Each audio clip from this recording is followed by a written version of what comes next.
மனிதன் என்ற போர்வையில் மிருகம் வாழும் நாட்டிலே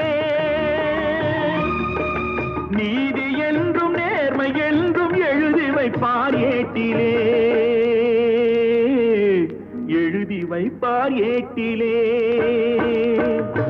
அங்கே சிரிப்பவர்கள் சிரிக்கட்டும், அது ஆணவ சிரிப்பு. இங்கே நீ சிரிக்கும் புன் சிரிப்போ ஆனந்த சிரிப்பு.